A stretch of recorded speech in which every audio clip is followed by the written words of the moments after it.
दूसरे छंद का अध्ययन हम लोग करेंगे बच्चों। देखिए, कुर्वन्यवेह कर्माणि जिविषेचतम समाह एवं त्वयि नान्य थे तो अस्ति न कर्म लिप्यते नरे।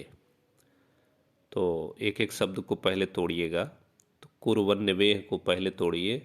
तो कुर्वन एव इह, कुर्वन मने यहाँ सत्र प्रत्यय लगा हुआ है निरंतरता के अर्थ में।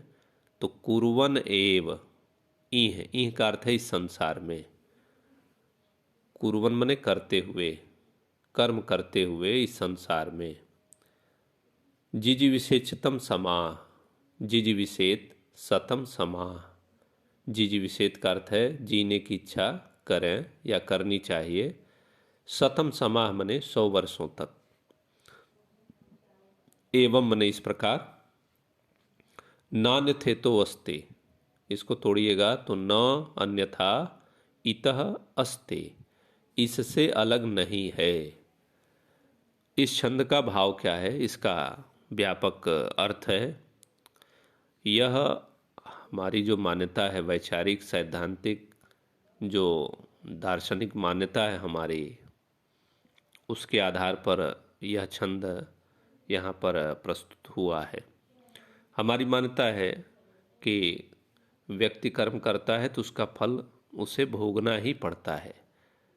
कर्म को भोगने के लिए शरीर धारण करना पड़ता है, और शरीर धारण करने पर पुनः पुनः वह कर्म करता हुआ पुनः पुनः शरीर को प्राप्त करता है व्यक्ति, और जन्म जन्मांतरों तक किसी योनि में, भिन्न भिन्न योनियों में वह भटकता रहता है, अर्थात वह मुक्त नहीं हो पाता है। लेकिन एक ऐसा रास्ता है कि जो कर्म करते हुए 100 वर्षों तक अगर जीने की इच्छा करता है व्यक्ति, तो कर्म करने के बावजूद वे कर्म उसे लिप्त नहीं करते हैं। तो यह एक अद्भुत मार्ग है कि कर्म भी करना है और लिप्त भी नहीं होना है। लेकिन शर्त क्या है, वह आपको समझ के पहले से या अपने से अनुमान करके लगाना होगा, लिखना होगा कि कुर्वन्यवेह कर्माणि, कैसा कर्म करते हुए, मुक्ति हेतु, मुक्ति प्रदान करने वाले कर्मों को करते हुए 100 वर्षों तक जीने की इच्छा करनी चाहिए। अर्थात बहुत ज़्यादा लिप्सा युक्त होकर या स्वार्थ में डूबकर कर्म न करना, निस्वार्थ भाव से कर्म करते हुए 100 वर्षों तक जीने की इच्छा करनी चाहिए हर व्यक्ति को। और इसका अन्वय इसी तरह से होगा, इह कर्माणि कुर्वन् एव सतम समाह जिजीविषेत् एवं त्वयि नरे न कर्म लिप्यते इतः अन्यथा न अस्ति। यह अन्वय है। तो इह मने इस संसार में, कर्माणि मने मुक्ति हेतु कर्मों को, कुर्वन् एव करते हुए ही मनुष्य सतम समाह 100 वर्ष तक जिजीविषेत् जीने की इच्छा करे। एवं मने यही एक साधन है जिसके द्वारा त्वयि नरे, तुझ मनुष्य में कर्म लिप्त न होंगे।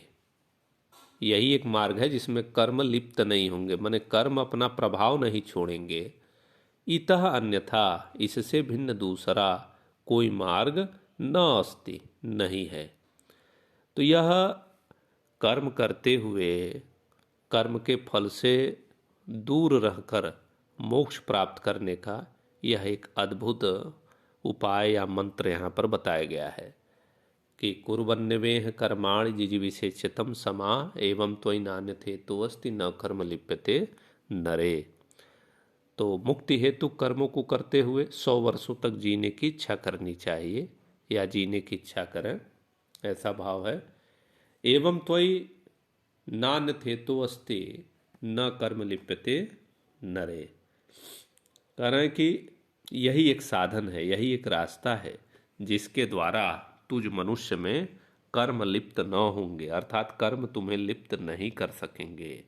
इतः अन्यथा, इससे भिन्न दूसरा कोई मार्ग न अस्ति, अर्थात नहीं है। तो यह एक बहुत उपयोगी मंत्र है जो गृहस्थ हैं उनके लिए।